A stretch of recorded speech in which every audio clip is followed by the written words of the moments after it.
نیک بندے بندیوں کا وہ پہلو بتا رہا ہوں جس کی طرف توجہ نہیں جاتی.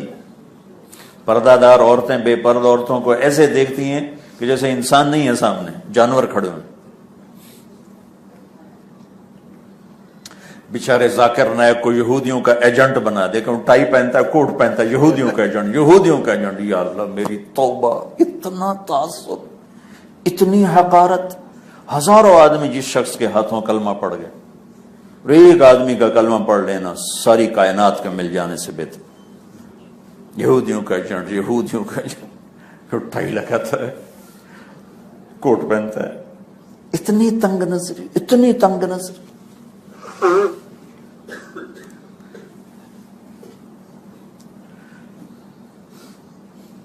ایک آپ کو مثال دے رہا ہوں. تو بھائیو بہنوں، بڑے گناہوں میں ایک گناہ یہ بھی ہے کسی کو حقیر جاننا، حقیر جاننا، کسی کو حقیر جاننا. تیسری بات اللہ کہہ رہا ہے ولا جدال. دیکھو اب لڑنا نہیں کبھی کسی کے ساتھ، لڑنا نہیں، لڑائی جھگڑے چھوڑ دو، لڑائی جھگڑے چھوڑ دو. اور سب سے بدترین جھگڑا خامد اور بیوی کا ہے. سب سے بدترین جھگڑا جس پر شیطان خوش ہوتا ہے وہ خامد اور بیوی. شیطان روزانہ کچہری لگاتا ہے، جی ہاں بولو بھائی کیا ہوا. جیسے یہ بڑے لوگ میٹنگ کرتے ہیں تو پوچھتے ہیں ہاں بھائی تم نے کیا کیا، تم نے کیا، تم نے کیا، تو ہر کوئی اپنی کارگزاری دیتے. شیطان روزانہ میٹنگ کرتا ہے، بولو بھائی کیا ہوا. چوری کروائی، ٹھیک ہے، ٹھنڈا رسپانس. نماز نہیں پڑھنے دی، ٹھیک ہے، بالکل ٹھنڈا رسپانس.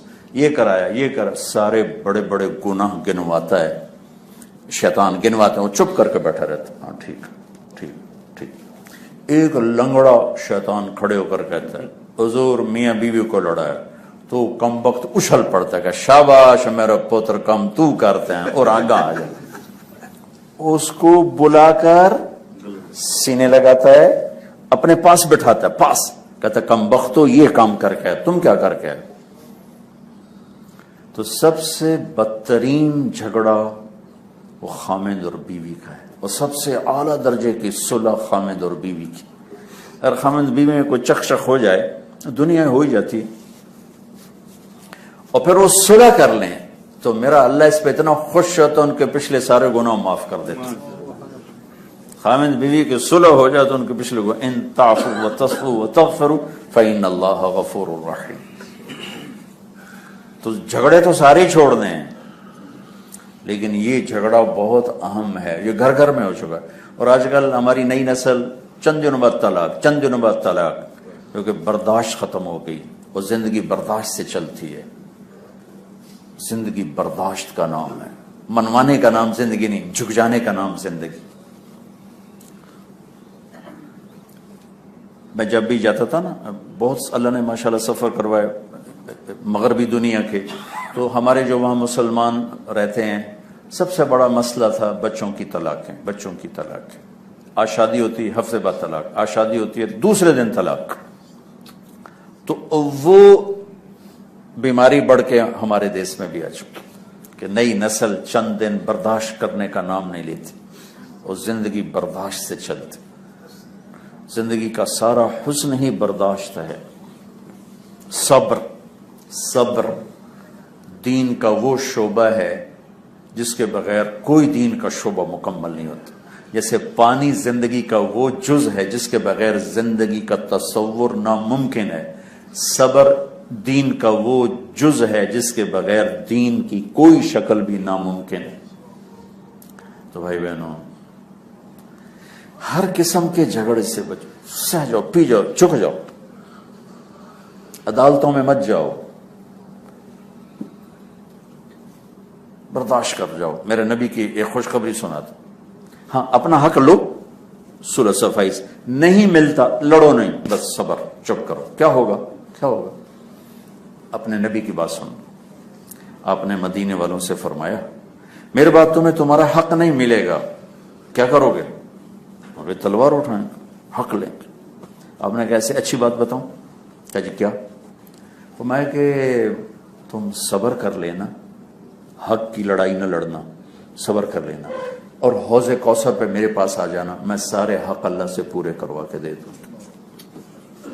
اب یہ وعدہ صرف مدینے والوں سے نہیں، ہر اس مسلمان سے ہے جس نے اپنے حق کے لیے لڑائی چھوڑ دی، لڑائی سے بچنے کے لیے صبر کر گیا، تو میرے نبی ان کے وکیل بنے اور دینے والا میرا اللہ ہوگا اپنی شایان شان دے کر۔ باقی حق لینا منع نہیں، لو، لیکن جب لڑائی تک نوبت پہنچے پیچھے ہٹ جاؤ۔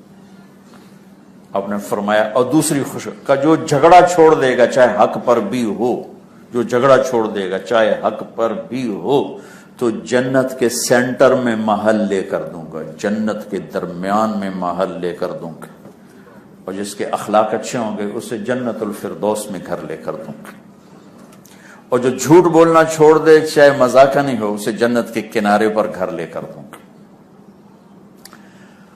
اور اس سے بات یاد آ گئی کہ اخلاق میں صدق اور امانت، یہ اخلاق کا میک اپ اور اخلاق کو بہت خوبصورت بنانے والی چیز ہے۔ میرے نبی نے فرمایا، میرا امتی ہر گناہ کر سکتا ہے، ایک جھوٹ نہیں بول سکتا، ایک دھوکہ نہیں دے سکتا۔ اسی مکہ میں 40 سال اپنے نبی کے اخلاق کو غیروں کی زبان سے جاری کروایا، صادق امین، صادق امین، صادق امین۔ پھر نبوت کا اعلان کروایا کہ سچائی اور امانت یہ اخلاق کی، دین کی عالی شان صفات، اور جھوٹ اور دھوکہ یہ سارے دین کی شکل کو بگاڑنے والی دو عیب ہیں۔ تو بھائیو بہنوں، لڑائی تو کسی حال میں بھی نامنظور ہے، لیکن سگے بھائیوں کا لڑنا، بہن بھائیوں کا لڑنا، خون کے رشتوں کا آپس میں لڑنا، خاوند بیوی کا آپس میں لڑنا، یہ انتہائی ناپسندیدہ ہے میرے اللہ کو۔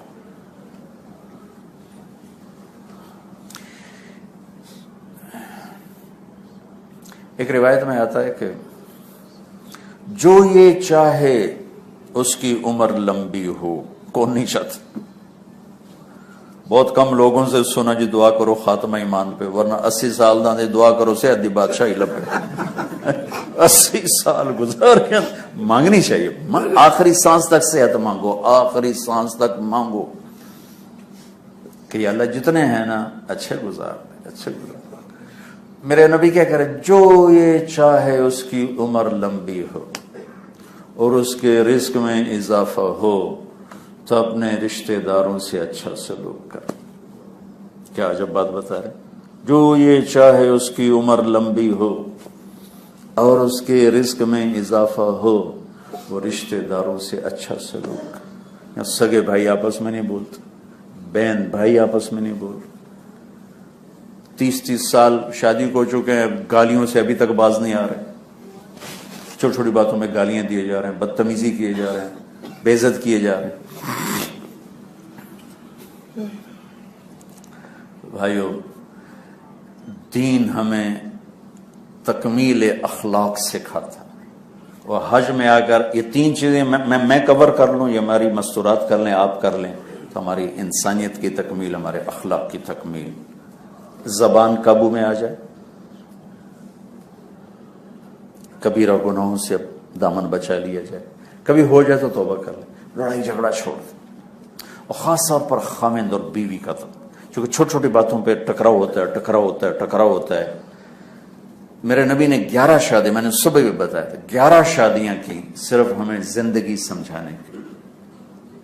ہر مزاج کی عورت سے شادی کی، ہر سطح پہ، چھوٹی عمر والی، برابر عمر والی، بڑی عمر والی، اپنے سے کم مالدار، اپنے سے برابر، اپنے سے زیادہ مالدار، اپنے خاندان میں، اپنی قوم میں، اپنی قوم سے باہر، ساری طلاق یافتہ، بیوہ، کنواری، یہ ساری نسبتوں کے ساتھ اپنے گھر آباد کر کے دکھائے کہ اس میں وسعت ہو، اور کیسے زندگی گزارنی ہے وہ میرے نبی نے